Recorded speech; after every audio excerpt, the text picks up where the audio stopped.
performer, c'est bien. Mais si t'oublies ta santé et ta conscience, t'as déjà perdu. Ça fait maintenant plusieurs mois que je cherche à progresser, à me surpasser. Je m'entraîne, je mange propre, je coche toutes les cases. Mais en vrai, je me suis jamais vraiment posé. Je cours après la performance et pourtant, j'ai toujours priorisé la santé avant tout. Mais avec le temps, je sens que je suis en train de perdre cette valeur qui représente un gros pilier dans ma vie. Je pourrais très bien continuer dans cette lancée et physiquement, je serais au top. Mais mentalement, je sens qu'il me manque quelque chose. Comme un trou que j'ai besoin de reboucher. Il faut donc que je trouve une solution et je pense que je l'ai trouvée.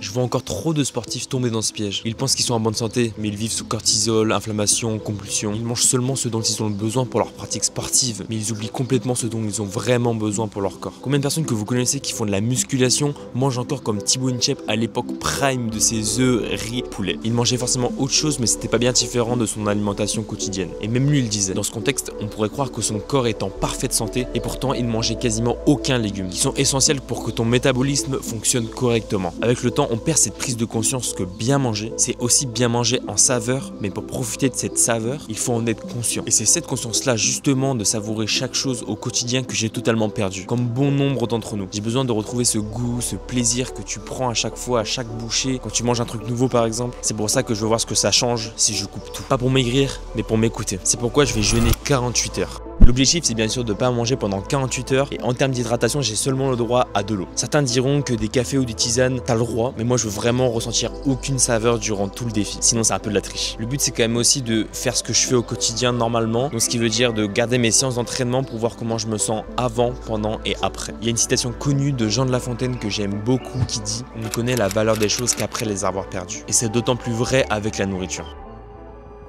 J'ai envie de voir comment je me comporte sans manger, de ressentir la vraie faim. Ce que je ressens vraiment à l'intérieur de moi une fois l'automatisme cassé.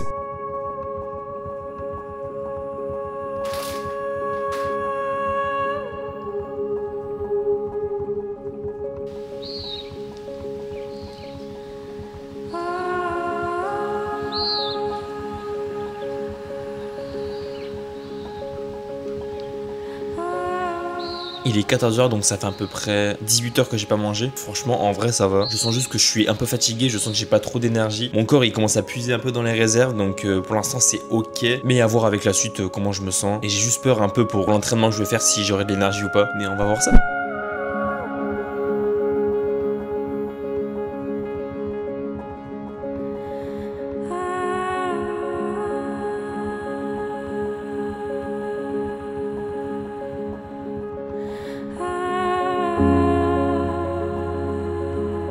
Voilà, c'est vraiment dur là, je sens que j'ai pas de force du tout, j'ai vraiment du mal.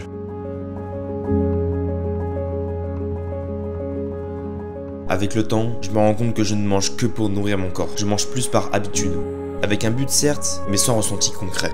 Et ça, c'est un problème.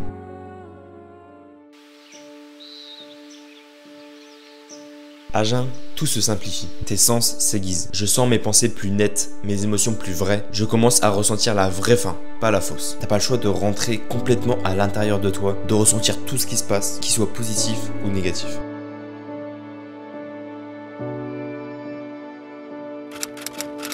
Je pensais que ça serait dur physiquement, mais en réalité, le plus dur, c'est de se retrouver seul avec soi-même. Seul avec ses pensées, ses doutes, ses peurs, ses objectifs. Le manque de nourriture t'oblige à être dans le ici et maintenant à 100%.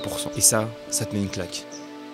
Le temps, il est long. Chaque heure devient alors une éternité. Avec qu'une seule idée en tête, de manger mon prochain repas. De sentir les saveurs, de goûter, de digérer. Ça fait pourtant pas si longtemps que j'ai pas mangé, mais ça paraît tellement loin, c'est ouf.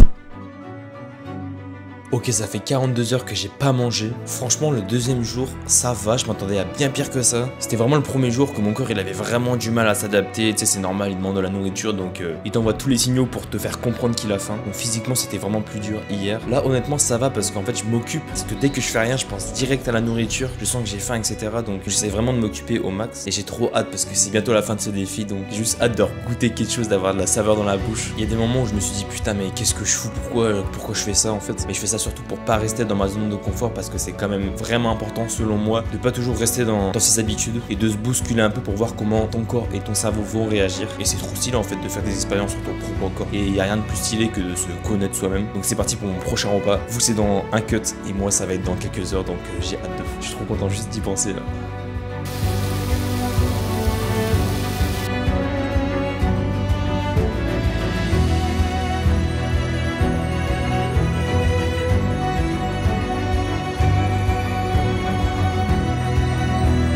Honnêtement, j'ai jamais respecté autant un aliment. Chaque bouchée, je la ressens.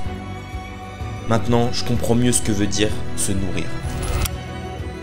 Je suis quelqu'un qui s'entraîne beaucoup, mais maintenant, j'ai plus envie d'écouter mon corps que de le forcer pour rien. Je veux que ma santé et surtout la conscience des choses passent avant tout le reste. Et surtout, à ne pas négliger que le plaisir revienne dans le processus. Et ça, franchement, y a rien de plus stylé. Non ?